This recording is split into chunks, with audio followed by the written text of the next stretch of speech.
I have had probably one of my best reading years ever this year, and it's only August. So in this video, I'm gonna tell you guys about some of my top reads so far this year, but I'm also kind of gonna make it a vlog just so it's less boring.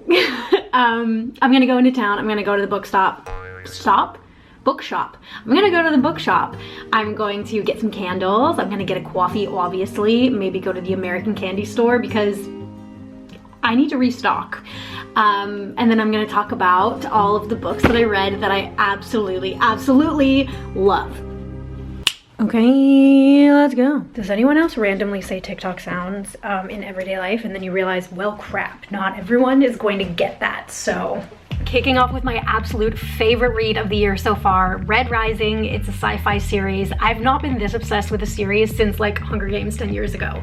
It takes place in the future. Humans have colonized other planets and are divided up into castes with reds at the bottom and golds at the top. Darrow is a red. He's working in the mines of Mars to make it habitable, but what they don't know is that it's been colonized for 700 years and they've been lied to. So Darrow must become a gold, work his way to the top, and take them out from the inside. It's violent and brutal. Everyone is morally gray, and it really keeps you on your toes. And we're off to the bookshop to talk about The House in the Cerulean Sea. This book gave me all the warm fuzzies. Linus lives a gray, boring life. He works for the department in charge of magical youth, and he's sent on a top secret job to monitor an orphanage with special children, including the Antichrist. What he doesn't expect is for these children to show him the colorful world he's been hiding from his whole life. These are the books that I got. Heartstopper was buy one, get one, so logically I had to get all of them. I bought this specifically because of the title.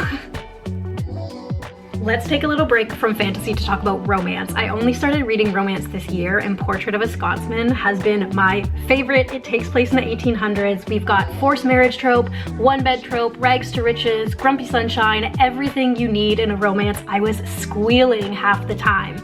So Hattie is a bit of a wild woman. She walks around town unchaperoned, and she's caught alone with a gentleman, a surly Scot, and is thus forced to marry him to save her reputation. She expected to butt heads when they traveled to Scotland for their honeymoon, but what she didn't expect was to develop feelings.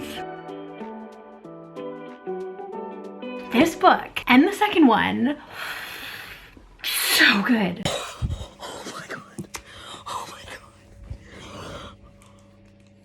Oh my god.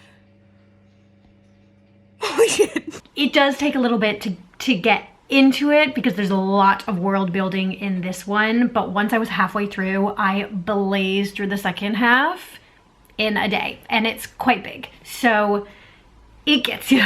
This is definitely my favorite Sarah J. Maas book, definitely. If you are a fan of ACOTAR, you absolutely have to read this one. Absolutely, like non-negotiable, you have to do it. That's all I'm gonna say.